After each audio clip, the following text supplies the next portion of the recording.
Deepest, Darkest Secret, Chapter 31. On a warm spring day, 2 months later, Luke, Sophia, and Troy are on a picnic at the park. The magnolia and dogwood trees are blooming. Their aromas fill the air with a sweet scent. As is typical of a South Louisiana spring, the air is thick with humidity. Ever since they broke the news to Luke about his parents, both the fake ones and his real ones, the three of them have been spending as much time together as possible. Just a few weeks ago, they had taken Luke out for a birthday dinner at the pizza place where Sophia took Luke the first day she met him. It was, in his words, his best birthday ever. With the blanket laid out on the ground, Troy unpacks the picnic basket. He made sandwiches for each of them. Luke gets the ham and cheese with no crust. Sophia gets the oven-roasted turkey breast. He brought a bologna sandwich for himself. There are bags of chips, cold drinks, and slices of Grandma's chocolate cake as well. Hidden in a plain brown paper bag is a little surprise. After they're done eating, Luke asks to go play on the swing set. Troy and Sophia watch him from their spot on the blanket.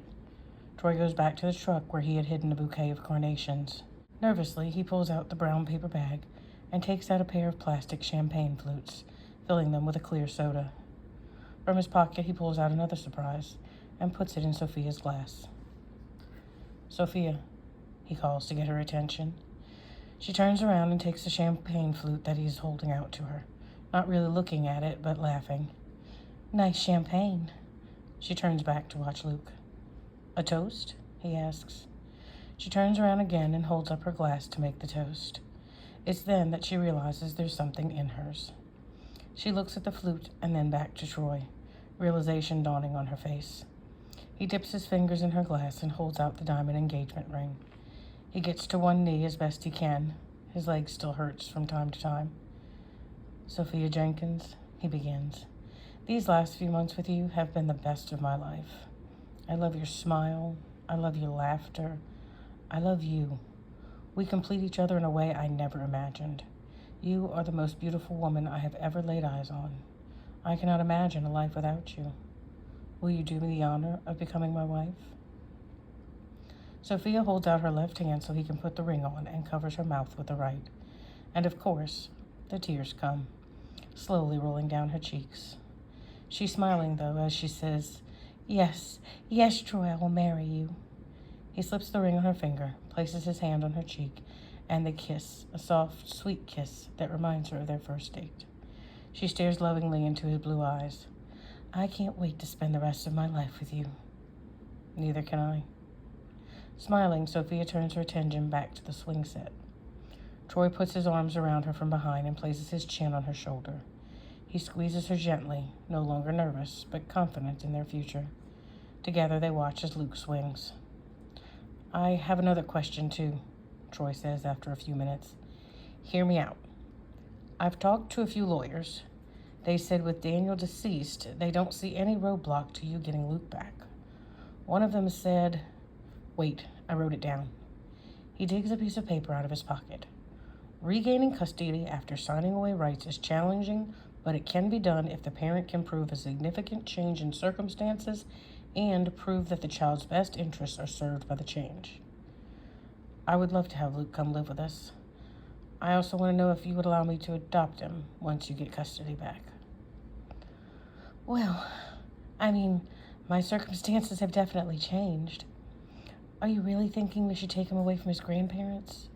Do you think we can prove that it's in his best interest? They weren't the ones who took Luke to a condo in the middle of a bad neighborhood."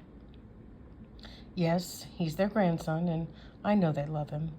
There's no doubt in my mind about that, but they're not young. Even though I don't believe they had anything to do with what happened to Luke, I do question their ability to raise him. This world is so different from when they raised Daniel. I also have serious doubts about them homeschooling him. When he started school in Prelo, he couldn't even identify the letters of the alphabet or write them. Look how well he was doing at school while he was living here." "You're right. I think I know what he's going to say, but let's leave the decision to him." She calls Luke over to them. Sophia kneels and takes Luke's hand in hers. "Luke, you know Troy and I both love you, right?" "Yes, ma'am," he responds. "Well, Troy just asked me to marry him, and the two of us would like to know if you would like to live with us. Luke jumps up and down, smiling so big his cheeks hurt. He drops Sophia's hands and smothers her in a big hug. Sophia looks at Troy. I think that's a yes. Leaning back from the hug, Luke says, When can I move in? The three laugh, and Troy explains to Luke that it's going to take some time. Nothing is going to happen until they can talk to his grandparents and a lawyer. Even then, there's a lot of legal matters to take care of before he can officially move out of his grandparents' home. I can wait a little longer. I don't want you guys to think I don't love my grandparents. I do. They have taken care of me for a long time, but... He pauses. I don't know how to explain it. I know they love me. It just never felt like I thought it should feel. The kids in the neighborhood talk about their parents all the time, and it always felt like something just wasn't right with mine. When I move in with you guys, can I go back to real school? I really liked it there. Sophia is the one to answer.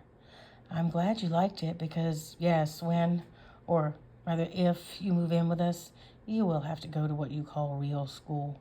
Troy and I wouldn't be able to stay home and teach you. I can't wait. Epilogue. A little less than 1 year later, Troy pulls into the driveway of a 3-bedroom brick home just a few doors down from Christine Guidry. He has just finished his shift, and he's happy to be returning home to his wife and son. Troy and Sophia threw a beautiful wedding together a few months after he proposed. Their closest friends and family were there. Luke was the ring bearer. The custody case isn't finalized yet. There are still a lot of things to take care of, but things are progressing in the right direction. The Thompsons put up a fight at first, but when they were told that they would absolutely be able to be a part of Luke's life, they decided to back off. Troy and Sophia haven't approached them with the idea of Troy adopting Luke, but they're hoping to see that there's so much love for him, and it would be silly not to allow it. They really won't have a choice in the matter once Sophia has full custody, since his father is deceased. There's also the legal paperwork to do to officially change his name to Luke, but they're waiting for the adoption so they can change his first and his last name all at the same time. Troy can't wait for him to officially be Luke Hebert. Inside, Sophia has decorated the house with race car-themed birthday banners. There are balloons tied to everything that will stand still. In the kitchen, there's a buffet of salty snacks and candy surrounding a race car-shaped cake, number 9, of course. She's in the kitchen, rinsing and picking grapes from the stem to place on a fruit tray. In the backyard, the party guests are starting to arrive. Christine and Marcus were the first to get there, being that they only live a few houses away. Marcus is in the last few months of his senior year. He has received a full scholarship to LSU and will be attending there in the fall. After talking with Sophia, he plans to get his degree in social work. He still lives with Christine and plans on spending his breaks with her for as long as she'll let him. They have taken over the barbecue pit, helping Sophia grill hamburgers and hot dogs. Kevin and his father show up next with big smiles and a small gift bag. They have been living together for about 3 months now. His father has celebrated his 2nd year of sobriety, and he even got a promotion at the grocery store. They not only keep up with Luke, but also keep in contact with Christine and Marcus. The boys consider each other brothers, and Kevin's father didn't want to get in the way of that. The Thompsons quickly follow behind. They've brought the biggest present Luke has ever seen. They make the rounds and hug everyone they see. Of course, the best hug they reserve for Luke. It's taken a while, but they have stopped calling him Jason at his request. Cindy and Jeremy show up, toting Lincoln in his car seat. Next to Luke, Lincoln is the most popular person at the party. He's almost 1 now and has begun walking.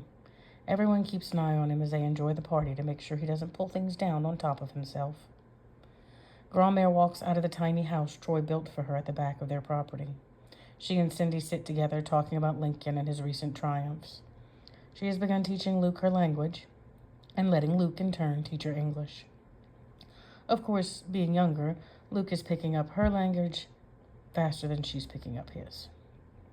She's also teaching Sophia how to cook Troy's favorite meals. No Brussels sprouts. They decided to keep the cabin for weekend getaways. Troy couldn't imagine it not being in the family. The Nelsons and Anthony even show up. In the time since Anthony was put with them, he has made big strides. He and Shiloh are thick as thieves. Shiloh is the first creature Anthony interacts with every day. He is up and out in the stable before the Nelsons even wake up. He feeds Shiloh and pets him while he eats. After school, he goes to see Shiloh before he even puts his backpack in the house. Right now, he's trying to train Shiloh to jump hurdles. The school is seeing the changes in him as well. He has not been sent to the principal's office once this year. The Nelsons have even mentioned the possibility of adopting Anthony. Apparently, equine therapy and being an only child have helped turn him around. He even socializes well with the other boys and gives Luke a birthday handshake. Last to arrive are Sophia's parents, Christopher and Jillian Jenkins. Timidly, they enter the backyard and look around for Sophia. Not finding her, they gravitate over to Michael and Tiffany. Jillian knows who they are. They met once a little more than 9 years ago when Daniel and Sophia were dating. Unsure if the Thompsons would remember them, they introduce themselves.